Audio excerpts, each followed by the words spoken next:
কে মিথ্যা অজুহাতে পিটিয়ে মারলেন, কদিন আগে মোহাম্মদ আখলাককে পিটিয়ে মারলেন, আর গত 10 দিন আগে মোহাম্মদ ইউনুসকে পিটিয়ে মারলেন। এই রকম 3-5 লোককে মারতে হবে না, পার্লামেন্টে আইন তৈরি করুন আর বলে দিন যে গরুটাকে জাতীয় পশু ঘোষণা করে দেওয়া হলো, আমরা আর গোমাংস খাবো না, ইনশাল্লাহ খাবো খাবো না। কিন্তু তিনি তো গোমাংসকে বন্ধ করতে পারবেন না। কেন পারবেন না? গরুকে জাতীয় পশু তিনি ঘোষণা করতে পারবেন না। কেন পারবেন না? আমি হাবিবুল্লাহ একটা তথ্য নিয়ে এসেছি। তথ্যটা হচ্ছে এই যে ইলেকট্রাল বন্ডের নামে 2024 সালে ইলেকশনের সময়তে সুপ্রিম কোর্টের তত্ত্বাবধানে যেই তথ্যগুলো আমাদের হাতে উঠে এসেছে, সেই তথ্যগুলোর ভিতরে একটা তথ্য হচ্ছে এই যে যত বড় বড় গরুর কোম্পানি আছে যারা বিদেশের মাটিতে গরুর মাংস কেটে রপ্তানি করে টাকা আনে, সবার কাছ থেকে মোদির টাকা নিয়েছে। কি নিয়েছে? তাহলে 1 কিলো গরুর মাংস আছে বলে আপনি পিটিয়ে মারছেন, আর আপনার বন্ধুদের কাছ থেকে আপনি গো মাংস বিক্রি করা টাকা নিচ্ছেন। এই দ্বিচারিতা আমরা চলতে দেব না, ইনশাল্লাহ দেব। আপনারা দেবেন। আমি 4টা বড় বড় গরুর নাম, কোম্পানির নাম বলছি আর মালিকের নাম বলছি, আপনারা শুধু একটু ফতোয়া দিয়ে দেবেন। মাওলানারা তো এখন নাকি বেশি ফতোয়া দিচ্ছে। আস্তে আস্তে আমার একজন বড় মাওলানার সঙ্গে কথা হচ্ছিল, উনি আমাকে বলছেন যে হাবিবুল্লাহ সাহেব আপনি তো জেনারেল শিক্ষিত লোক, আমাকে বলছেন। আমি বললাম আপনি আমার বায়োডাটা জানেন, আমি জেনারেল শিক্ষিত লোক? বলে না জানি না। আমি বললাম আমি আরবিকে MA পড়াম ক্যালকাটা ইউনিভার্সিটি, আমি কলেজে পড়াই, আমার প্রিয় সাবজেক্টই হচ্ছে আরবিক। বলে না এই তথ্য তো আমার জানা ছিল না। তো বললো আপনাকে দেখে তো এইরকম মনে হয় না। কেন? আমার দাড়ি ছোট তাই? দাড়ি হয় না তো আমি কি করব? পাথর বেঁধে ঝুলিয়ে রাখবো? হ্যাঁ? তো কি কথাটি বলছিলাম, তথ্য আপনাকে আমি দিয়ে যাচ্ছি, ফতুয়া আপনাকে দিতে হবে। আজকে আমরা ফতুয়া দিই না, ফতুয়া দিয়ে সমাজকে ভেঙেছি। আরে মাযহাব ছাড়ো, উম্মত বেঁধে থাকো, এটাই আপনাদেরকে আমি আহ্বান জানাতে এসেছি। কারণ জাকির নায়কের এত বড় ক্ষতি হতো না যদি আজকে কোনো একটা সম্প্রদায় জাকির নায়কের বিরুদ্ধে না উস্কাতো। গাছ বড় কঠিন দুঃখ নিয়ে কুড়ালকে বলছে, বন্ধু তুমি তো লোহা থেকে তৈরি, আমি তো কাঠের, আমি তো গাছ, আমি পাখির বাসা দিই, ফল দিই, অক্সিজেন দিই, তুমি আমাকে কাটো কেন? কেন তুমি আমাকে হত্যা করছো? তুমি আমার ডালপালাকে নষ্ট করে দিচ্ছ। তখন কুড়াল বলেছিল, বন্ধু তুমি আমার দিকে একবার তাকিয়ে দেখো, আমার পিছনে একটা ফুটো আছে, আর ওই ফুটোতে তোমারই স্বজাতির একটা ডাল ঢোকানো আছে, ওটা দিয়ে যখন আমাকে প্রেসার দেই তখন আমি তোমাকে কাটি, তার আগে আমি কাটতে পারি? আপনাদেরকে বলতে এসেছি উম্মত হয়ে থাকো। বড় দুঃখ হয় রে, যে বলেছে লা ইলাহা ইল্লাল্লাহ মুহাম্মাদুর রাসূলুল্লাহ, যে বলেছে আমানতু বিল্লাহি ওয়া মালাইকাতিহি ওয়া কুতুবিহি ওয়া রাসূলিহি, বলো সে হচ্ছে আমার ভাই, আমাদের অত আর কিছু দেখার নাই। আছে বাকি প্রশ্ন আল্লাহ কিয়ামতে বুঝে নেবেন কি করবেন না করবেন, আমরা অত ঝামেলা করতে যাব না। যদি মুনাফিকের সর্দারকে নিয়ে বিশ্বনবী মুহাম্মদ রাসূলুল্লাহ সাল্লাল্লাহু আলাইহি সাল্লাম মদিনার মাটিতে সংসার করতে পারেন, তো যারা এইখানে হাত বাঁধেন তাদেরকে নিয়ে আমরা সংসার করতে পারি না? পারি। তাই বন্ধু আপনাকে সজাগ করতে এসেছি, ফতোয়া বেশি দিবেন না। আমি আমার টাইমকে খুব তাড়াতাড়ি দিচ্ছি, কিন্তু এখন একটা ফতোয়া দিবেন। ফতোয়াটা হচ্ছে এই যে আমি যখন গরুর কোম্পানির নাম বলবো আর তার মালিকের নাম বলবো, তখন আপনারা শুধু মালিকটার ব্যাপারে বলবেন যে ওটা মুসলিম না অমুসলিম, বলতে পারবেন? হিন্দু খ্রিস্টান জৈন এটা বলার দরকার নেই, খালি আমি মালিকের নাম বলবো আর আপনারা বলে দিবেন মুসলিম না অমুসলিম। যাদের কাছ থেকে মোদি গভর্নমেন্ট টাকা নিয়েছে, ওই সব বড় বড় গরুর কোম্পানি যারা ভারতের মাটিতে গরু জবাই করে আর বিদেশের মাটিতে রপ্তানি করে টাকা আনে। 1 নম্বর নাম হচ্ছে আল কাবির এক্সপোর্ট প্রাইভেট লিমিটেড, তার মালিকের নাম হচ্ছে মিস্টার সাতিশ। মুসলিম না অমুসলিম? ফতোয়া দেন না একটু। সাতিশ মুসলমানদের নাম হয়, তাহলে কি অমুসলিম। আরাবিয়ান এক্সপোর্ট প্রাইভেট লিমিটেড, তার মালিকের নাম হচ্ছে মিস্টার সুনীল কাপুর। মুসলিম না অমুসলিম? MKR frozen food export private limited, তার মালিকের নাম হচ্ছে মেদান অ্যাবট। মুসলিম না অমুসলিম? PML ইন্ডাস্ট্রিজ প্রাইভেট লিমিটেড, তার মালিকের নাম হচ্ছে মিস্টার AS বিন্দ্রা। মুসলিম না অমুসলিম? অমুসলিম। তাহলে 4টা বড় গরুর কোম্পানির নাম বললাম, আলহামদুলিল্লাহ একজনও তাদের ভিতরে মুসলমান নয়। নারে তাকবীর। আমরা আমাদের সম্মানীয় সরকারকে বলতে চাই, মিথ্যা গরু থাকার অজুহাতে সাব্বিরকে মারতে হবে না, আখলাককে মারতে হবে না। যদি দম থাকে তাহলে ন্যাংরা গভর্নমেন্ট পার্লামেন্টে বিল পাস করে গরুকে জাতীয় পশু ঘোষণা করে দিক। আপনারা যে কেউ প্রশ্ন করছেন না ন্যাংরা গভর্নমেন্ট কেন বললাম? হ্যাঁ, ন্যাংরা গভর্নমেন্ট কেন বললাম বলছেন না? যে আমি কদিন আগে বলছিলাম more than 500 people have been lost their life in Manipur. মণিপুরে 500-র উপরে লোক তাদের জীবন হারিয়ে দিয়েছে। আর সেখান থেকে আমাদের বিহারের নীতিশ বাবুর 5 জন এমএলএ সমর্থন তুলে নিয়েছে। মণিপুরে রাষ্ট্রপতি শাসন হয়েছে, শুনেছেন? শুনেছেন? আমি এই জন্য এনডিএ গভর্নমেন্টকে ন্যাংরা গভর্নমেন্ট বলি। যদি বিহারের নীতিশ কুমার আর ওইদিকে চন্দ্রবাবু নাইডু সাপোর্টটা তুলে নেই, তো এই সরকারটাই ঠুস করে পড়ে যাবে। তাই আমি ন্যাংরা গভর্নমেন্ট বলি। যারা বলেছিল আবকে বার 400 পার, তাদেরকে আল্লাহ ন্যাংরা গভর্নমেন্টে পরিণত করেছে। না রে তাকবীর। তো মুসলমানদের ঘাবড়ানোর আছে? আছে। এই যে স্টেজগুলো আমরা পার হয়ে এসেছি, ভাইরা আমার, বন্ধুরা আমার, আর একটা ইম্পর্টেন্ট কথা আপনাদেরকে আমি শুনিয়ে যেতে চাই। সেটা হচ্ছে এই যে আমাদের ভারতবর্ষে যে স্টেটগুলো আছে, এই স্টেটগুলোর ভিতরে একটা স্টেট আছে, একটা রাজ্য আছে, নাম তার উত্তরাখণ্ড। নাম শুনেছেন? উত্তরাখণ্ড নাম শুনেছেন? উত্তরাখণ্ডে ইউসিসি, এই ইউসিসিটাকে আপনার কি বলে, ওইখানে ইউসিসিটা ইমপ্লিমেন্ট করে দিয়েছে সরকার। যদি যদি যদি ইউসিসি গোটা ভারতবর্ষ জুড়ে চালু হয়ে যায় তো আমাদের বড্ড ক্ষতি হবে। হবে না? হবে না? কি ক্ষতি হবে?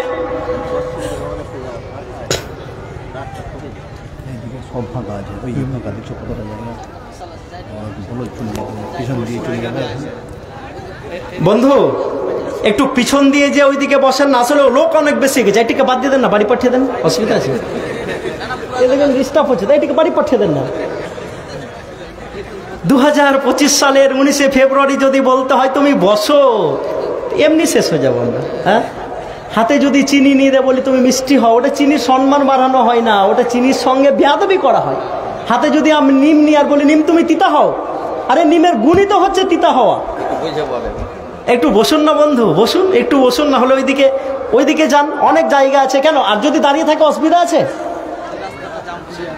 রাস্তাটা ক্লিয়ার করে দাঁড়িয়ে থাকুন, অসুবিধা নেই। অত আর যেতে বলতে পারবো না, কারণ আমার টাইম নষ্ট হচ্ছে। আপনাকে আমি 2 মিনিট বলছি, তো এটা আমার শুধু 2 মিনিট গেল না, আপনাদেরও গেল। যাই নাই? মেয়েদের অসুবিধা কিসের? মেয়েরাও বসতে পারছে না? আল্লাহু আকবার। দেখেন, মেয়েদের অসুবিধা করা যাবে না। একটু ভাই, একটু সামনাসামনি করে বসে যান, বসে যান। মেয়েদের অসুবিধা হলে আমরা এটাকে কনসিডার করতে পারবো না। মেয়েদেরকে রাস্তা দিতে হবে।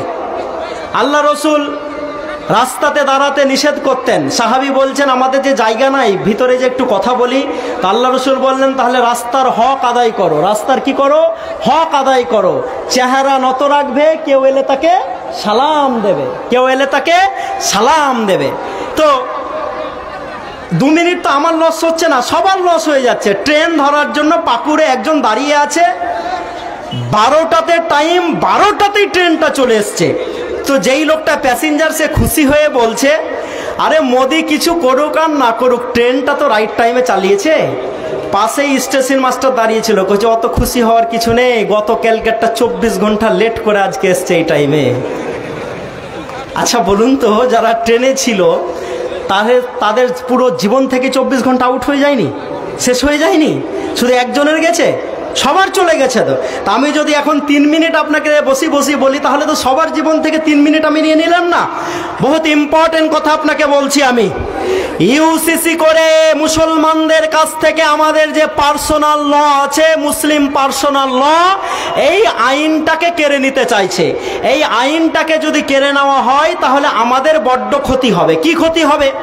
এই আইনের মাধ্যম দিয়ে সংবিধান আমাদেরকে অধিকার দিয়েছে যে আমরা যখন মারা যাব, মারা যাওয়ার পর আমাদের সম্পত্তির কিভাবে ভাগ হবে, এটা শরীয়ত হিসাবে হয়, তাই তো? আচ্ছা, শরীয়ত হিসাবে যখন ভাগ হয়, তো একজন পিতা ছাড়েন ছাড়েন, আওয়াজ করিয়েন না, যে যেমন আছে থাকতে দেন তো, নাহলে আমি ছেড়ে পালিয়ে যাবো, আমার বড্ড ডিস্টার্ব হচ্ছে, আমার বড্ড ডিস্টার্ব হচ্ছে। এরপরে যদি আমাকে এই ব্যাপারে কথা বলতে হয় আমি আসসালামু আলাইকুম বলে পালিয়ে যাব, কারণ আপনাকে আমি ইম্পর্টেন্ট জিনিস দেখাতে এসেছি, এবং এগুলো দেখাতে যে আমি হাবিবুল্লাহ কত বড় রিক্সে পড়ি আপনি জানেন না। বক্তৃতার মঞ্চ থেকে নামার সাথে সাথে আমাকে ডিআইবির মোকাবিলা করতে হয়, আইবির সাথে বসতে হয়, ইন্টেলিজেন্স বিভাগ আমাকে কোশ্চিন করে। আপনাকে আমি মনের দুঃখের কথা বলতে এসেছি। আল্লাহ আমার খাওয়া পড়ার কোনো অভাব রাখেনি, স্যার ভালো করেই জানে। আপনার এখানে যেখানে আমি বক্তৃতা করতে এসেছি, কত লক্ষ টাকা দামের গাড়িতে চেপে এসেছি, গাড়িটা দেখলে আপনি বুঝতে পারবেন আল্লাহ আমাকে কত ভালো রেখেছে। তারপরেও কেন বলতে এসেছি, কারণ কেউ যদি গেরুয়া পোশাক পরে ভারতের মাটিতে ঘৃণা ছড়াতে পারে, আমি হাবিবুল্লাহ সাদা পোশাক পরে আপনাদের ভিতরে ভালোবাসা ছড়াতে পারি নাই। এই জন্য আপনাদেরকে বলতে এসেছি, আমি বড্ড দুঃখের কথা বলতে এসেছি, যাতে আপনাদের মনে থাকে, তাই আপনাদেরকে দিয়ে আমি কথা বলিয়ে নিচ্ছি। তো শরীয়তের আইন অনুযায়ী একজন বাবা যদি মারা যায়, তো ছেলে যতটা পায় মেয়েরা তার কি পায়? অর্ধেক পায়। তো মোদি গভর্নমেন্ট বলছে যে মুসলমানদের তো আমরা অনেক ভুল খুঁজার চেষ্টা করছি, মুসলমানদের আমরা ভুল পাচ্ছি না, এই তো একটা বড্ড ভুল পেয়ে গেছি। মুসলমান বাবা যদি মারা যায় তাহলে মেয়েরা তার অর্ধেক পায়, ছেলেরা অনেক বেশি পায়, তাহলে মহিলাদের সঙ্গে বঞ্চনা করা হচ্ছে। কিন্তু উনি তো জানেন না যে একজন পুরুষ যখন মারা যান, তখন একজন পুরুষ যত দিক থেকে সম্পত্তির ভাগ পান, একজন মহিলা তার থেকে অনেক বেশি দিক থেকে সম্পত্তির ভাগ পান, এবং 8 জায়গা থেকে তারা ওয়ারিসান সূত্রে সম্পত্তির ভাগ পান, এবং মহিলাদের কোনো খরচ নাই। মেয়ে যখন ছোট থাকে কার খায়? ফতোয়া আপনারা দিবেন। মেয়ে যখন ছোট থাকে কার খায়? বিয়ে হয়ে যখন বউ হয়ে শ্বশুর বাড়ি যায় কার খায়? আচ্ছা, স্বামী যখন মারা হয়ে বৃদ্ধা হয়ে যায় তখন কার খায়? ছেলের খায়। মেয়েদের কোনো খরচ আছে? নাই। তো মোদি বলল যে মুসলমানদের তো আমরা তালাক খুঁজতে শুরু করলাম, মুসলমানরা হোয়াটসঅ্যাপে তালাক দেয়, ফেসবুকে তালাক দেয়, টিকটকে তালাক দেয়, তাহলে ওরা এত বেশি তালাক দিয়েছে যে তালাকে মুসলমানদের পরিবেশটা ভরে গেছে। সার্ভে করো হে মুসলমান যারা শুনছো, ট্রেনের ওপরে তাবিজ বিক্রি করলে পাড়া মেখালে যেমন তাবিজটা চকচকে হয়ে যায়, আমি হাবিবুল্লাহ সাহস দিয়ে যাচ্ছি, ইমানটাকে মজবুত করে নাও, চকচকে করে নাও। সার্ভে যখন করা হয়েছে এই ভারতের মাটিতে সব থেকে কারা কম তালাক দিয়েছে সার্ভে করো, কারা সব থেকে বেশি তালাক দিয়েছে সার্ভে করো। সার্ভে করতে করতে যেই জাতিটা ভারতের মাটিতে সব থেকে কম তালাক দিয়েছে তারা মুসলমান। নারে তাকবীর। বললে এরা তো সম্পত্তির ভাগ মেয়েদেরকে কম দেই, সার্ভে করো তো কার কাছে টাকা সব থেকে বেশি আছে, কোন জাতির মহিলাদের কাছে সব থেকে বেশি টাকা আছে। সার্ভে যখন করা হয়েছে দেখা গেছে যেই জাতির মহিলাদের কাছে সব থেকে বেশি টাকা হচ্ছে তারা হচ্ছে মুসলমান। নারে তাকবীর। আমাদের যত ভুল খুঁজবেন তত আমাদের সম্মান ওপরে উঠবে নাই। কারণ আমরা তো দুধ খাওয়া পাটি, আমরা তো ওইটা খাওয়া পাটি না, আমরা হচ্ছি ভিশনারি জাতি। আর আমাদেরকে লাকাদ কানা লাকুম ফি রাসূলিল্লাহি উসওয়াতুন হাসানা, অলরেডি আমাদেরকে শিখিয়ে দিয়ে দেওয়া হয়েছে, আমাদের কাছে মাল রেডি আছে, নতুন করে আর শিখতে হবে না। মানে একটা লোক কুমড়োর গাছের দিকে দেখেছে, দেখার পর বলছে এই কুমড়োর গাছ এত বড় ফল, বাহানে রাখতে হয়, না হয় মাটিতে রাখতে হয়, না হয় চালা দিতে হয়। আর হাঁটতে হাঁটতে খানিক পর বটের গাছের গিয়ে দাঁড়িয়েছে, বললো এত বড় বট গাছের এত ছোট্ট ফল, তো এটা তো আল্লাহর ভুল। কুমড়ো গাছ যেই দাঁড়াতে পারে না তার এত বড় ফল, আর বট গাছ এত বড় তার হচ্ছে এত ছোট ফল, এটা আল্লাহর ভুল। ওই বলে একটু তন্দ্রা এসছে, ঘুমিয়েছে বট গাছের তলেই, ওপর থেকে একটা বট ফল তার নাকের ওপরে পড়েছে, লাফিয়ে উঠে বলেছে আল্লাহ ভুল তোর ছিল না, ভুল আমারই ছিল, গাছ অনুযায়ী যদি ফলটা হতো তা আমি এখনই মাটির সাথে মিশে যেতাম। বুঝতে পারলেন না? তো যারা আমাদেরকে তালাক শিখাচ্ছেন তালাকেও আপনারা ফেল, যারা আমাদেরকে বিবাহ বিচ্ছেদ শিখাচ্ছেন, তালাককে কি বলে যে শরীয়তের দৃষ্টিতে আমাদের সম্পত্তির ভাগ শিখাচ্ছেন, তাতেও আপনারা ফেল। তো আমরা তো আলহামদুলিল্লাহ অনেক ওপরেই আছি। এবার কি হবে? উনি বলেছেন গোটা ভারতবর্ষ জুড়ে আমরা ইউসিসি ইমপ্লিমেন্ট করব। ইউসিসি মানে কি? এসিসি জানেন তো? সিমেন্ট এসিসি জানেন তো? মুসলমানরা এটা জানবে। মুসলমানদেরকে চক্রান্ত করে মিস্ত্রি তৈরি করা হয়েছে। আলহামদুলিল্লাহ মিস্ত্রি তৈরি হয়ে থাকবেন, অসুবিধা নাই, কিন্তু ইমানটাকে বাঁচাবেন। কি বাঁচাবেন? কি বাঁচাবেন? কি বাঁচাবেন? ইমানটাকে বাঁচাবেন এবং আল্লাহকে খুশি করে যাতে আল্লাহর কাছে জান্নাতটা পেয়ে নি, যেটার আমরা প্রতিশ্রুতিবদ্ধ আল্লাহর সঙ্গে। ইন্নাল্লাহ আশতারা মিনাল মুমিনিনা আনফুসাহুম ওয়া আমওয়ালাহুম বিআন্না লাহুমুল জান্নাহ। জান্নাতের বিনিময়ে আমাদের জানার মালকে কে কিনে নিয়েছেন? কে কিনে নিয়েছেন? আল্লাহ কিনে নিয়েছেন। তো জান্নাত আমরা কে কে যেতে চাই? বাপরে, ফিরির আছে জি। হ্যাঁ, ওমা লাকুম লাতুকাতিলুনা। আপনি বলছেন আল্লাহ গাজাতে তো ছোট্ট ছেলেগুলোকে মারা হয়, তুমি কেন কিছু করো না? গাজাতে তো দাদি কাঁদে আর বলে এইনাল আরব, আরবের লোকেরা কোথায় যারা সকাল বেলাতে দুম্বা খাও, দুপুর বেলাতে উট খাও, রাত্রি বেলাতে ছাগল খাও? দেখো আমরা গাজাতে আমাদের হাত নেই, আমাদের পা নেই। আমাদের 6 বছরের আব্দুল্লাহকে গুলি করে মারা হয়েছে। দেখো আমরা মাংসগুলোকে নিয়ে যখন হসপিটালে গিয়েছি, ভেবেছি একটু ওষুধ পাবো, একটু খাবার পাবো, সেই সময়তে উপর থেকে আবার কেউ বোমা ফেলেছে। আরবের লোকেরা কোথায়? তখন হয়তো আপনি বলেছেন, আমি বলেছি, আল্লাহ তুমি কি দেখতে পাও না? আল্লাহ তো আগেই বলে রেখেছে যারা এই কথা বলো, তোমরা কি দেখতে পাও না যারা জান্নাত যেতে চাও আর এই দিকে খেয়াল করো না? ওমা লাকুম লাতুকাতিলুনা, তোমাদের কি হয়ে গেছে যে তোমরা যুদ্ধ করছো না? আওয়াজ তুলতে হবে না? হবে না? তো মুসলমানদেরকে পিছিয়ে রাখা হয়েছে। এদের মনে থাকবে এসিসি সিমেন্ট, মনে থাকবে। এটাকে তুলে দেন ইউসিসি, ইউনিফর্ম সিভিল কোড, মনে থাকবে ইউনিফর্ম সিভিল কোড। এটা যদি চলে আসে তাহলে কি হবে? মুসলমানরা তাদের শরীয়ত অনুযায়ী যেই মাদ্রাসা মক্তবগুলো চালায় এটা চালাতে পারবে না। মুসলমানরা যে বিয়ে শাদী করে শরীয়ত মোতাবিক এটা করতে পারবে না। মুসলমানরা যেভাবে তালাক দেয় সেভাবে তালাক দিতে পারবে না। মুসলমানরা যে হারে উত্তর সূত্রে সম্পত্তির ভাগাভাগি করে এটা করতে পারবে না। তাহলে আপনারা এইটা নিয়ে এসে আমাদেরকে দবিয়ে দিব ভাবছেন এবং এটা অলরেডি উত্তরাখণ্ডে চলে এসছে। কোথায় এসছে? উত্তরাখণ্ডে এসছে এবং আসার পর প্রথম মুসলিম শরিয়া আইনটাকে বন্ধ করা হয়েছে। আমি হাতে একটা কাগজ নিয়ে এসেছি, সভাপতি সাহেব এই কাগজটা দেখতে পাচ্ছেন। একটা ছোট বাচ্চা, একজন মহিলা কোলে নিয়ে আছেন, পিছনে 5টা তরতাজা যুবক দাঁড়িয়ে আছে। স্যার দেখতে পাচ্ছেন? আপনি একটু দাঁড়ান না স্যার, মানে এটা অনুরোধ করছি। ইনি আমার স্যার, জানেন, আমার স্যার। আর একজন আছেন, স্যার একটু দাঁড়ান। আমাকে পিঠে মেরে ধরে ওনারা আমাকে মানুষ করেছেন। আলহামদুলিল্লাহ, আল্লাহ যাতে এই সব লোকগুলোকে জান্নাতবাসী করেন, বলেন আমিন। আমি ইনাদের ঋণ শোধ করতে পারবো না। স্যার আজকে আমাকে বলছিলেন আমার বাড়ি এসো। আমি এত ব্যস্ততার ফলে আমার নিয়ম হচ্ছে আমি ডাইরেক্ট গাড়ি থেকে স্টেজে আসি, স্টেজ থেকে নেমেই আবার গাড়িতে বসে চলে যাই। এত ব্যস্ততা, কারণ যারা জালসা করে শুধু রাত্রে করে, আমাকে দিনে করতে হয়, দুপুরে করতে হয়, বিকালে করতে হয়, রাত্রেও করতে হয়। কিন্তু স্যার ডেকেছেন বলে আমি এসেছি। ইনি হচ্ছেন আমার স্যার, যিনি আমাকে নিজে হাতে গড়েছেন। তো স্যারকে দেখালাম, মানে স্যার সার্টিফিকেট দিচ্ছেন, মানে আপনারা মানবেন। সভাপতি সাহেব বলেছেন একজন মহিলা কোলে একটা বাচ্চা নিয়ে আছেন, পিছনে 5 জন যুবক দাঁড়িয়ে আছেন। একই বাপের ওরস জাত 5 ভাই একই সঙ্গে একজন মহিলাকে বিয়ে করেছেন। একজন মহিলাকে একই বাবার ওরস জাত 5 ভাই বিয়ে করেছেন। বিয়ে করার পরে একটা বাচ্চা হয়েছে। এই বাচ্চাটা কার বড় ভাই বলতে পারবে? এরা ভাষা কম বুঝছে নাকি? আচ্ছা, এই বাচ্চাটা কার মেজো ভাই বলতে পারবে?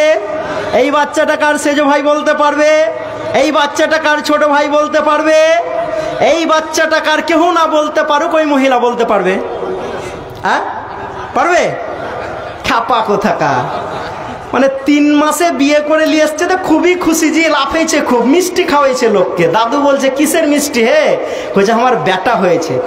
কইছে তোর বরযাত্রী খেয়ে নু 3 মাস আগে আর ফের বেটা হয়ে গেল, তোর বহু ভালো লাগে। কইছে না আর বহু ভালো, খুব সুন্দর।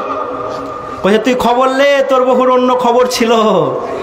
বহুকে এসে লেগেছে পিটতে, কইছে ছেলে তো আমার লয়, তুই কার ছেলে নিয়ে এসছিস কহা। কইছে তুমি আগে হার কাছে জানতে চাও না জি, তারপর মারো। কইছে কহা তাহলে ছেলে কি করে আমার হলো। বলছে তোর বিয়ে হওয়া কয় মাস, তোমার বিয়ে হওয়া কয় মাস হলো। কইছে 3 মাস। কইছে আমার বিয়ে হওয়া কয় মাস হলো। কইছে 3 মাস। তাহলে 2-3 মাসকে মিলালে কত হয়? 6 মাস। আর প্রথম দিনই যদি বাচ্চাটা পেটে চলে আসে তো ওর পেটে থাকা কতদিন হলো কহ? 3 মাস। তাহলে 3 তিরিক্ষা কত হলো? তো 9 মাস হলে বাচ্চা হালাল হয়ে গেল না। তখন ফের স্ত্রীর পা ধরে খেপা ক্ষমা চেয়ে কইছে আর ভুল হয়ে গেছে হে। তো তোমরা যে এরকম করছো যে মেয়েটা বলতে পারবে বাচ্চাটা কার? পারবে না। ডিএনএ যদি টেস্ট করতে যাই সেখানেও সমস্যা হয়ে যাবে, কারণ ওরা তো 5 ভাই একই বাপের ওরসজাত সন্তান। তো আমি বলতে চাই এই জালসা থেকে একজন দাঁড়িয়ে বলুন তো, একজন দাঁড়িয়ে বলুন তো আমার 17 লাখ টাকার গাড়ি আপনাকে আমি ছেড়ে দিয়ে চলে যাব, যে ভবানীপুর বা উদিতনগরে একজন মহিলা একই সঙ্গে 3টা বেটা ছেলেকে বিয়ে করে রেখেছে স্বামী আছে? আচ্ছা তাহলে 2টা মনে হয় অপশন দিলে পেরে নেবে। 2টা মেয়েকে বিয়ে করেছে। আরে আমি হাবিবুল্লাহ বলে যাচ্ছি, যারা ইউসিসির নাম করে মুসলমানদের মাথাকে হেড করতে যাও, শুধু পাকুড় নয়, ঝাড়খণ্ড নয়, ইন্ডিয়া নয়, গোটা বিশ্ব থেকে যদি একটা নজির খুঁজে বের করতে পারো মুসলমানদের, যে কোনো একজন মুসলিম মহিলা একই সঙ্গে নিজের 4 ভাইকে বিয়ে করেছে, আমি হাবিবুল্লাহ 17 লাখ টাকার গাড়ি আপনাকে দিয়ে চলে যাব। পারবেন? পারবেন না, কারণ আমরা যে ভীষণারি কম, আমরা কি করে বিয়ে করব সেটাও আমাদেরকে শিক্ষা দেওয়া হয়েছে। যারা বলো বাথরুমে গেলে পায়খানা হয় না, না টানলে তো নামে না, আবার অনেকে এই নিয়ে এই ঘুষে না, কি বলে ওটাকে, গুল গুল গুল। আর এখন তো আবার এগুলো সব ব্যাকডেটেড হয়ে গেছে, এখন তো ছিঁড়েই ফট করে মুখে ভর নিচ্ছে। কি নাম ওটার জি? হ্যাঁ ওটাও ভালো, ওটা উত্তর দিতে পারবে না, গুটকা করে বলবেন নাকি? তো যারা এইরকম বলো পায়খানাতে, আমার সভাপতিকে জিজ্ঞেস করবেন, বিশ্বনবী মোহাম্মদ রাসূলুল্লাহ সাল্লাল্লাহু আলাইহি ওয়াসাল্লাম বলছেন যে পায়খানাতে যখন বসবে তো বাম পায়ের ওপরে ভার দিয়ে বসবে। হ্যাঁ, বাম পায়ের ওপর দিয়ে কাল থেকে ভার দিয়ে বসিয়েন, দেখবেন ঠিক পরিষ্কার হয়ে যাবে। তো আমাদের কাছে পায়খানাতে বসলে কোন দিকে মুখ করে কোন পায়ে ভর দিয়ে বসতে হয় তার তথ্য আছে। আর কি করে একজন মহিলা 4 জন বেটাকে বিয়ে করতে পারবে তার তথ্য নাই? নাই, আছে আমাদের কাছে। তা আমি যেই কাগজটা নিয়ে এসেছি, তিনি হচ্ছেন একজন মহিলা, যেই মহিলা একই সঙ্গে একই বাপের অরুসজাত 5 ভাইকে বিয়ে করেছে। আমি আমার দেশের প্রধানমন্ত্রীকে বলতে চাই, ইউসিসি করার আগে এই বর্তমান মহিলা যে 5 ভাইকে একসঙ্গে বিয়ে করেছে তার উপরে ইউসিসি করা হোক, তারপরে মুসলমানদের দিকে আঙুল তোলা হবে, তার আগে আমরা তুলতে দিব না ইনশাআল্লাহ। নারে তাকবীর। এবং আমি হাবিবুল্লাহ সকালে দিল্লি গেলে বিকালে ব্যাঙ্গালোর যাই, বিকালে ব্যাঙ্গালোর গেলে তামিলনাড়ু হয়ে কলকাতা ফিরি।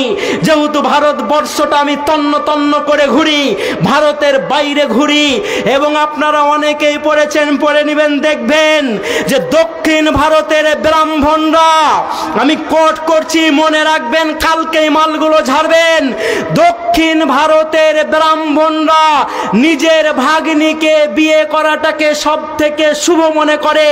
উত্তর ভারতের ব্রাহ্মণরা নিজের ভাগ্নি তো দূরের কথা, 7 প্রজন্মের কাউকে বিয়ে করাটাকে অপছন্দ মনে করে।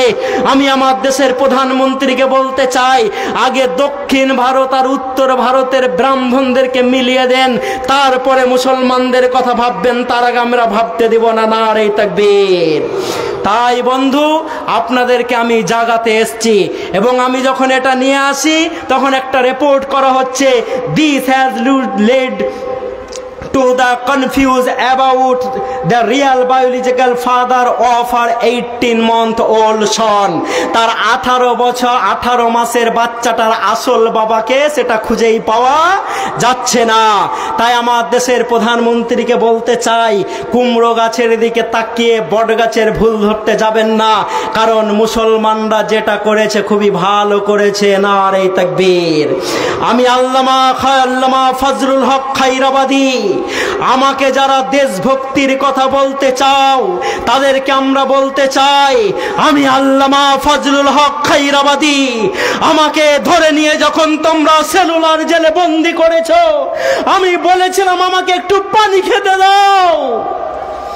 ইংরেজরা তোমরা আমাকে পানি খেতে দাওনি, আমার সামনে গরম পানির পাত্র রেখেছো। আমি বলেছিলাম 5 মিনিট যদি ওয়েট করা হয় পানিটা আমি খেতে পারবো, 10 মিনিট যদি ওয়েট করা হয় পানিটা আমি খেতে পারবো। কিন্তু ইংরেজ সরকার এবং তার জেলাররা পানিটা ঠান্ডা হতে দেয়নি। আমি বলেছিলাম খিদাতে আমার পেটটা জ্বলে যাচ্ছে, আমাকে রুটি খেতে দাও। তোমরা বালির তৈরি রুটি তৈরি করে আমাকে খেতে দিতে আর বারবার বলতে, ওরে আল্লামা ফজলুল হক খাইরাবাদী, একটা মুচলেখা লিখে দিয়ে বলে দাও ভারতের তথ্য তুমি আমাদের কাছে পাচার করবে, তোমাকে সসম্মানে আমরা ভারতে ফিরিয়ে দেব। আমি আল্লামা ফজলুল হক খাইরাবাদী সেদিন বাঘের মতো গর্জন করে বলেছিলাম, আমাকে পানি খেতে দেবে না তো না দাও, আমাকে রুটি খেতে দেবে না তো না দাও, আমাকে কাকড়া বিচ্ছার সঙ্গে ঘরের ভিতরে ভরে রেখে রেখে আমার পুরো শরীরটাকে পচিয়ে দিয়েছে, তো পচিয়ে দাও, আমি মরতে রাজি আছি। কিন্তু যেই দেশকে আমি ভালোবাসি সেই দেশের সঙ্গে আমি বিশ্বাসঘাতকতা করতে পারি না। নারে তাকবীর! এত পরিশ্রম করে আমরা এ দেশের মাটিকে স্বাধীন করেছি, নতুন করে এ দেশের রক্ত আমরা বন্যা বইতে দিব না, ইনশাআল্লাহ দেব। আর আপনারা তো মুচলেখা দিয়ে জেল থেকে মুক্ত হয়ে এসেছেন, এবং আমি হাবিবুল্লাহ আজকে তথ্য আপনাদের সামনে দিয়ে যাচ্ছি। মানুষের দাঁত কটা? মানুষের দাঁত কটা? আমাদের মুর্শিদাবাদে কিন্তু 32টা, আপনার দিকে কটা? হ্যাঁ কটা? তাহলে এইটাও এতক্ষণ পরে বলবেন জি। মানুষের দাঁত কটা? 32টা। আমি 32টা লোকের নাম নিয়ে এসেছি যারা ভারতের মাটি থেকে টাকা চুরি করে পালিয়েছে। আমার দেশের প্রধানমন্ত্রীকে বলতে চাই, একটা মুসলমানের নাম দেখিয়ে দাও, আর যদি থাকে বেটাকে ধরে আনো। আমরা বলছি, আর দিল্লির রাজ দরবারে শুট করে দাও, গুলি করে দাও। ভারতবর্ষের 40 কোটি মুসলমান সাপোর্ট করবে ইনশাআল্লাহ। তাহলে আমি নাম কটা শোনাবো, আপনারা ফতোয়া দিবেন। ভারত থেকে 9,000 কোটি টাকা নিয়ে পালিয়েছেন জনাব মাওলানা বিজয় মালিয়া। হ্যাঁ আলহামদুলিল্লাহ, শ্রোতা অ্যাক্টিভ হয়েছে, মানে প্রতিবাদ করেছে বিজয় মালিয়া মাওলানা। হ্যাঁ আলহামদুলিল্লাহ, আপনাদেরকে তো এটাই আমি বুঝাতে চাইছিলাম এতক্ষণ, প্রতিবাদ হয়েছে আলহামদুলিল্লাহ। তাহলে আল্লামা মেহুল চোকসি নিয়ে পালিয়েছে অনেক টাকা। হাফিজ কারি মুফতি ললিত মোদী নিয়ে পালিয়েছে 7,000 কোটি টাকা। আলহামদুলিল্লাহ, একজন মুসলমান নয়। বিজয় মালিয়া নিয়ে পালিয়েছে 9,000 কোটি, আশেষ জম্পত নিয়ে পালিয়েছে 17,000 কোটি, কমলেশ পারেখ নিয়ে পালিয়েছে, বিনয় মিত্তাল নিয়ে পালিয়েছে, নীরব মোদী নিয়ে পালিয়েছে 14,000 কোটি, মেহুল চোকসি নিয়ে পালিয়েছে 6,000 কোটি, ললিত মোদী নিয়ে পালিয়েছে 7,000 কোটি, রিতেশ জৈন নিয়ে পালিয়েছে 387 কোটি, হিতেশ নরেন্দ্র ভাই প্যাটেল নিয়ে পালিয়েছে 8,100 কোটি টাকা। এদের ভিতরে একজন মুসলমান নয়। নারে তাকবীর! আমরা আমাদের দেশের প্রধানমন্ত্রীকে বলতে চাই, মোদিজি যদি মুসলমানদের সাপোর্ট অর্জন করতে চান, সবকে সাথ সবকা বিকাশ এবং সবকা বিশ্বাস অর্জন করতে চান, তো এই লিস্টের যে নামগুলো আছে এই বেটাগুলোকে ধরে আনুন আর দিল্লির রাজদরবারে ফাঁসি দিয়ে দেন। ইনশাল্লাহ মুসলমানরা আপনাদের সাপোর্ট করবে না? আমি তো করব। আপনারা করবেন? করব। তা আপনি তো এগুলো বন্ধু পারবেন না, কারণ আপনার যে 56 इंची का जो सीना है वो बेलून है, हवा निकल गया है। যখন এখানে বাবরি ভাঙা হয় তখন আমার দেশের প্রধানমন্ত্রীকে নিয়ে যেয়ে ইউনাইটেড আরব আমিরাটসে মন্দিরের উদ্বোধন করা হয়। এটাই হচ্ছে ইসলাম। নারে তাকবীর! এটাই ইসলাম। কারণ কোন ধর্মীয় স্থানকে আমরা ভাঙার পক্ষে নয়। যে যেটা করে সে সেটা করুক, সম্মানের সহিত করুক, আমরা এটা তখনও বলেছি এবং এখনও বলে আসছি, আমাদের নামে একটা মিথ্যা তহমাত লেগে আছে। আমি আমার আর সময়ের 6 মিনিটে দাঁড়িয়ে আছি, এই তথ্যটা আপনাদেরকে দিয়ে যেতে চাইছি। আচ্ছা, এই তথ্যগুলো আপনারা শুনতে চান না? চান না?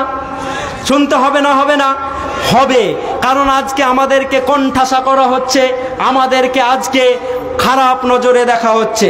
অথচ মুসলমানদের যে ইতিহাস, অনেক গৌরব উজ্জ্বল ইতিহাস মুসলমানদের। আচ্ছা, মহিলারা নাই? মহিলারা আছে? মহিলাদের জন্য তো একটাও আমার কথা বলা হলো না। ইন্নালিল্লাহ, আমি ভুলেই গেছি। মা বোন যারা আছেন, এবং আমি যখন ওইখান থেকে স্যারের বাড়ি হেঁটে যাচ্ছিলাম তখন দেখছিলাম মহিলাদের জন্য 2টা প্যান্ডেল করা হয়েছে।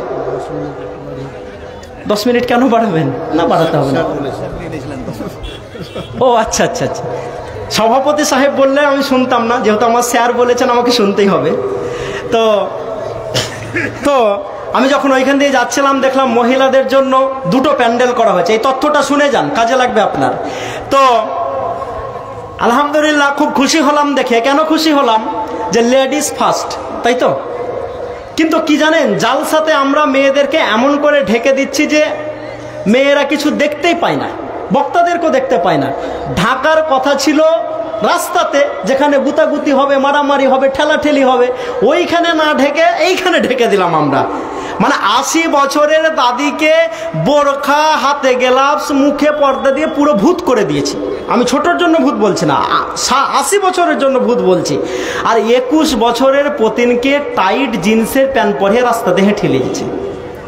মানে পদ্মার যে কি উদ্দেশ্য এটাই বুঝতে পারিনি। 80 বছরের দাদির দিকে কেউ দেখবে? যদি দেখে তাহলে অন্য সেন্সে দেখবে। দাদির কোমর বেঁকে গেছে, একটু হাতটা ধরে সাপোর্ট করে দাও।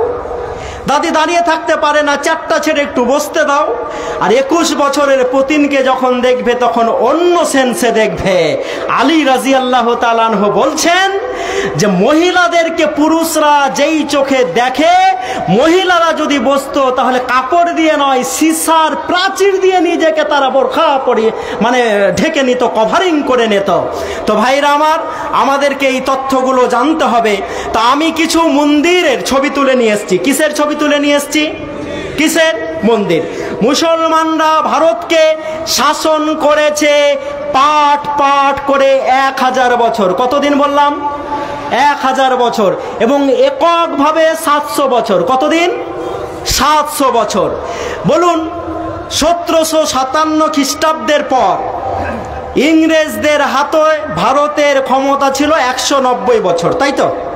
কত বললাম? 190 বছর। আর এখন স্বাধীনতা আমাদের 1947-এ আমরা অর্জন করেছি, আর এটা কত চলছে?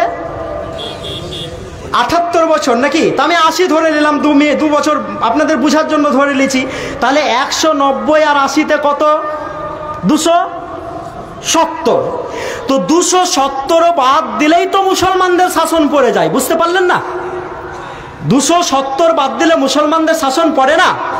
তো যারা মুসলমানদের ব্যাপারে বলো যে মুসলমানরা হিন্দু ভাইদের মন্দির ভেঙে ভেঙে মসজিদ তৈরি করেছে, তাদের জন্য আমি একটা তথ্য নিয়ে এসেছি। মা বোনেরা যেহেতু আজকে শুনছেন, মা বোনদের ব্যাপারে আমার একটাও কথা খরচ করা হয়নি। মায়েদের ব্যাপারে শুধু আমি বলবো, বিশ্বনবী মুহাম্মদ রাসূলুল্লাহ সাল্লাল্লাহু আলাইহি সাল্লাম যখন মা খাদিজাকে বলছেন, হে খাদিজা, আমি একটা গর্তে গিয়েছিলাম, যাওয়ার পর কেউ এসে আমাকে বলল, ইকরা, তুমি পড়ো।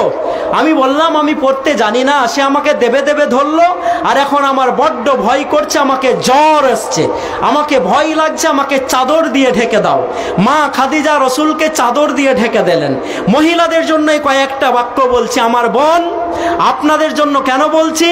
কারণ একজন নবী যিনি 950 বছর ইসলামের দাওয়াত দিয়েছেন, নাম তার নূহ আলাইহিস সালাম। নাম তার কি? নূহ আলাইহিস সালাম। কতদিন ইসলামের দাওয়াত দিয়েছেন? 950 বছর। 950 বছর ইসলামের দাওয়াত দেওয়ার পর ইসলাম কবুল করেছে মাত্র 80 জন। কতজন? 80 জন। কেন জানেন? কারণ নূহ আলাইহিস সালাম যখন বাইরে যেয়ে বলতো যে তোমরা ইসলামের দিকে আসো, লোকেরা বলতো যে আপনাকে তো আপনার স্ত্রী মানেন না, আপনাকে তো আপনার ছেলেরা মানেন না, তো কেন আপনার উপরে আমরা ঈমান আনবো? অপর দিকে যখন খাদিজাকে বলা হলো, খাদিজাই প্রথম বললেন, হে মুহাম্মদ রাসূলুল্লাহ সাল্লাল্লাহু আলাইহি সাল্লাম, আপনাকে আমি নবী হিসাবে মেনে নিলাম।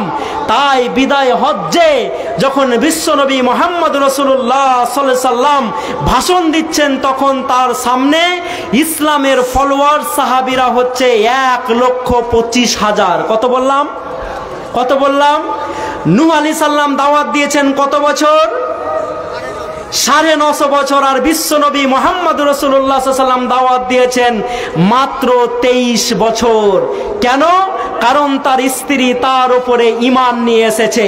তা আমি আমার মা বোনদেরকে বলতে চাই, মা আপনারা খাদিজার জীবনীগুলোকে পড়বেন, উম্মে আম্মারার জীবনীটাকে পড়বেন, ওই মাজার মুওয়াজের জীবনীটাকে পড়ে নেবেন, খানসাকে পড়ে নেবেন।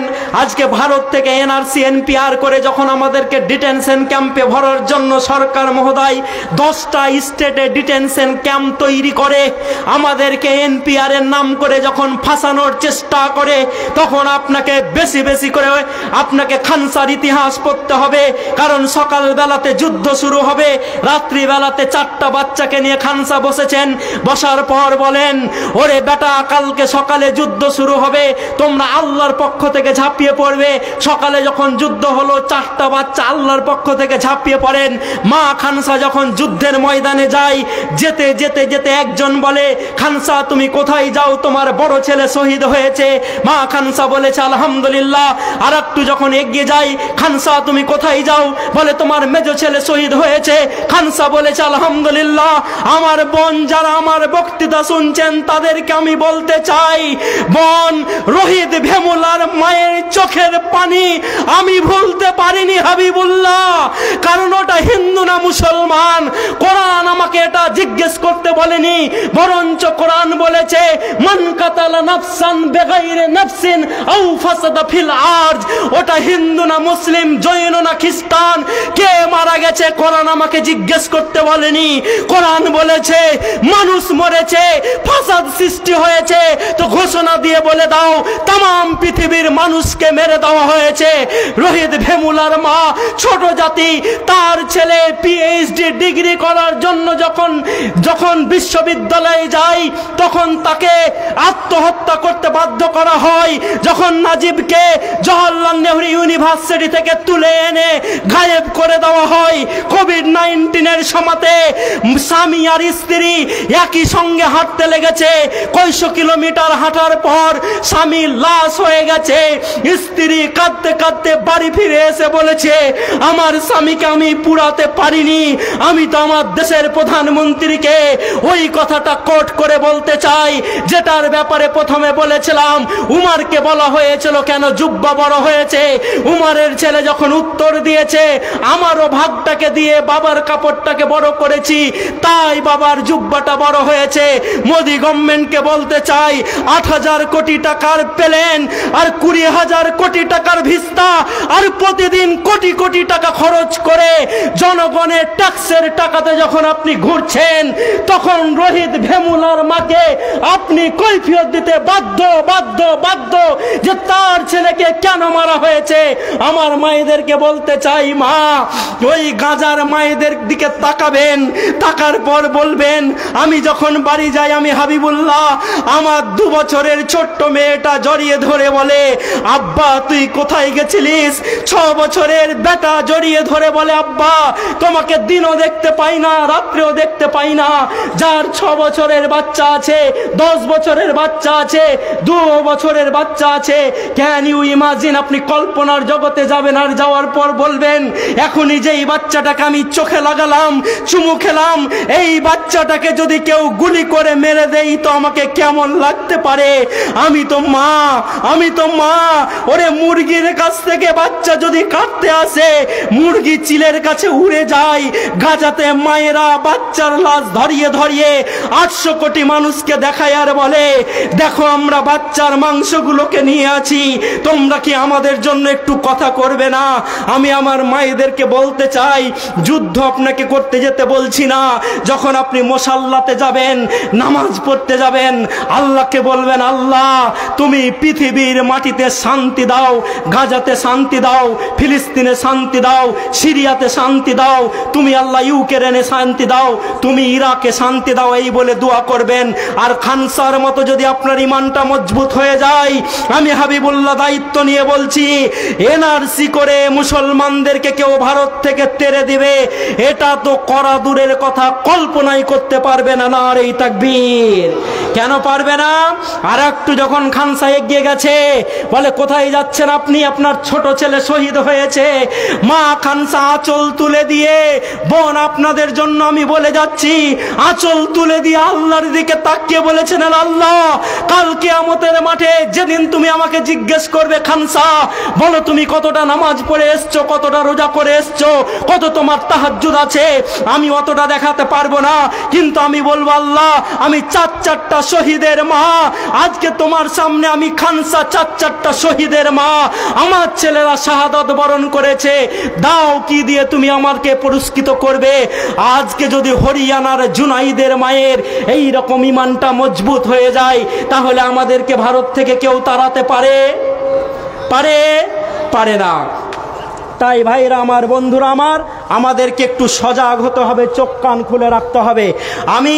আমি 10খানা মন্দিরের ছবি তুলে নিয়ে এসেছি। 10খানা কিসের ছবি তুলে নিয়ে এসেছি? মন্দিরের। এই একটা মন্দির আপনারা অত দূর থেকে দেখতে পাবেন না, সভাপতিরা দেখতে পাবেন।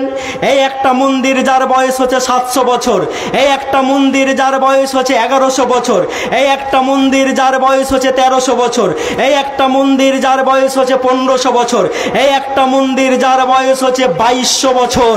বলুন, মুসলমানরা যদি ভারতের মাটিতে মন্দির ভেঙে ভেঙে মসজিদ তৈরি করত, ভারতের মাটিতে 700 বছরের পুরনো কোনো মন্দির থাকতো? ভারতের মাটিতে 1100 বছরের কোনো পুরনো মন্দির থাকতো? ভারতের মাটিতে 2200 বছরের কোনো পুরনো মন্দির থাকতো? থাকতো না।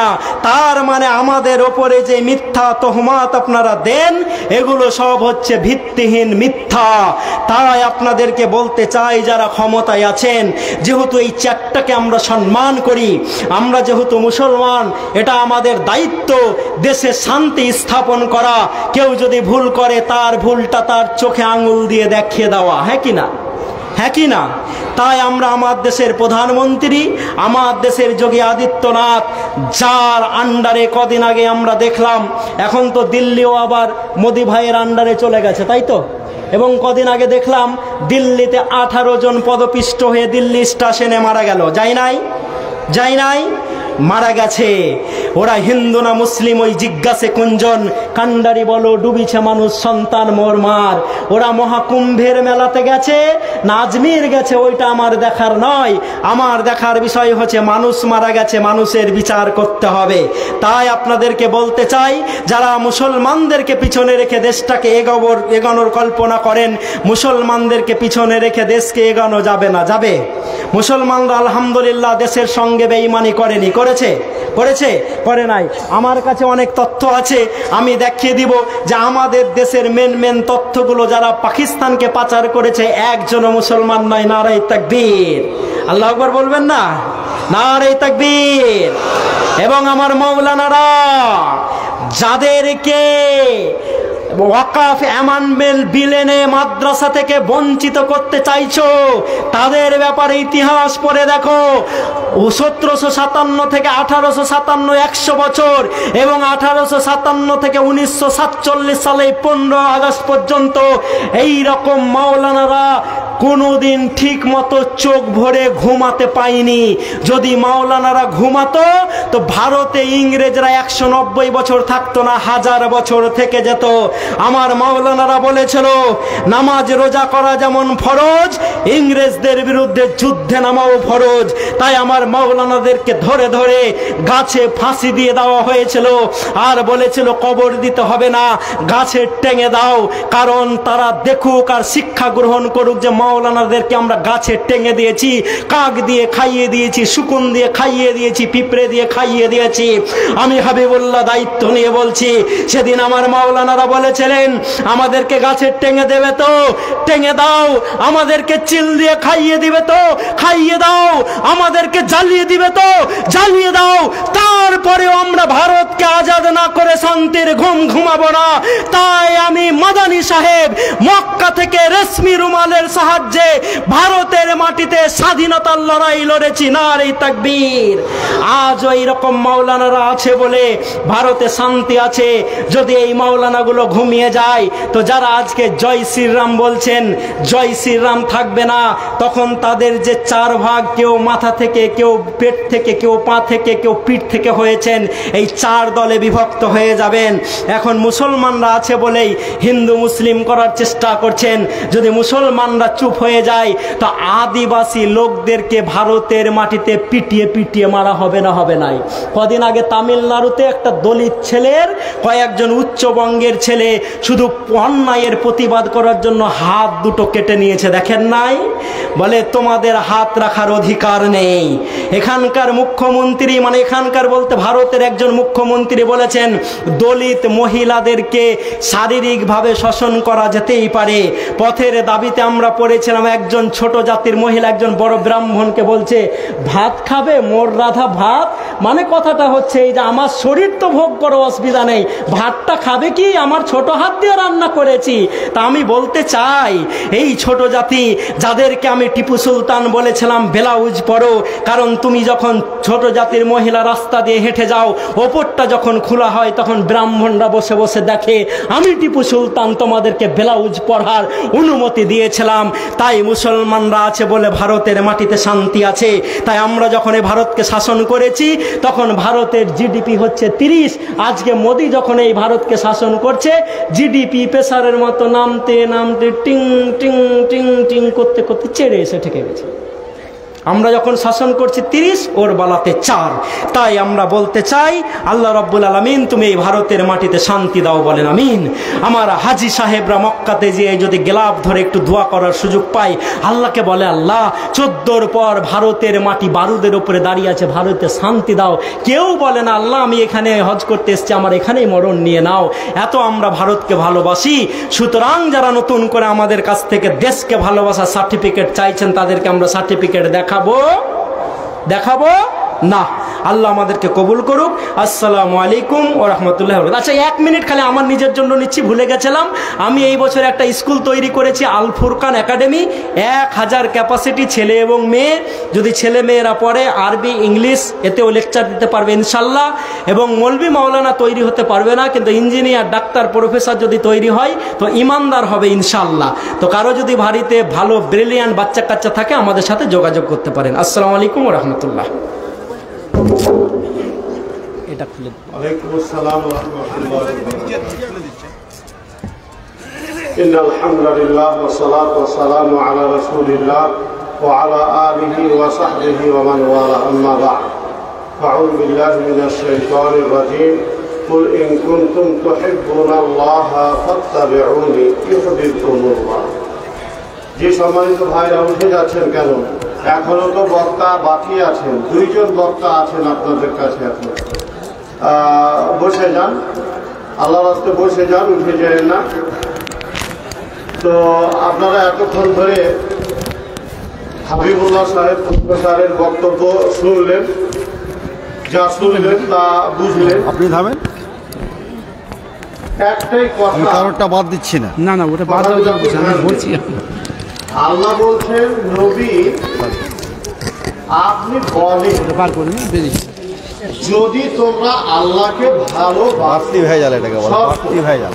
যদি তোমরা আল্লাহকে ভালোবাসো তাহলে আমাকে ফলো করো। তোমাদের ভালোবাসাটা সঠিক না বেঠিক, তোমাদের দাবিটা যথার্থ না যথার্থ নয়, এর সার্টিফাই হবে কিসের মাধ্যমে? নবীকে ফলো করা না করার মাধ্যমে। যদি তুমি আল্লাহকে ভালোবাসো, যদি এটা তোমার দাবি, তাহলে তোমাকে আমার অনুসরণ করতে হবে, আমাকে ফলো করতে হবে। কে বলছেন? আল্লাহ বলছেন। কাকে দিয়ে বলাচ্ছেন? নবীকে দিয়ে বলাচ্ছেন। তাহলে এবার শর্তের জবাব আসছে কি? ইউহিব্বুকুমুল্লাহ, তাহলে আল্লাহ তোমরাকে ভালোবাসবে। দেখেন, ভালোবাসা একটা শব্দ, ধ্যান দেন, ভালোবাসা একটা শব্দ। এই ভালোবাসার শব্দের উপরে অনেকক্ষণ কথা বলা যাবে। ভালোবাসা শব্দটাকে কোরআন হাদিসের ভাষাতে কি বলা হয়েছে, ইংরেজি ভাষায় কি বলে, এই ভালোবাসা শব্দটার তাৎপর্য কি, এর গুরুত্ব কি, এই ভালোবাসা শব্দের সম্পর্ক কত শ্রেণীর মানুষের সাথে আছে বা হতে পারে, অনেক কথা, অনেক ব্যাখ্যা বিশ্লেষণ। এখানে আমি যেটা শর্টকাটে বলতে চাইছি, আল্লাহ বললেন, নবী আপনি বলেন, যদি তোমরা ভালোবাসো আল্লাহকে তাহলে আমাকে ফলো করো। তার মানে এখানে ভালোবাসার সম্পর্কটা ডাইরেক্ট আল্লাহর সাথে করা হয়েছে। তোমাদের ভালোবাসার সম্পর্ক যদি আল্লাহর সাথে হয় তাহলে আল্লাহ তোমাদেরকে ভালোবাসবেন, আল্লাহর ভালোবাসার পাত্র তোমরা হতে পারবে।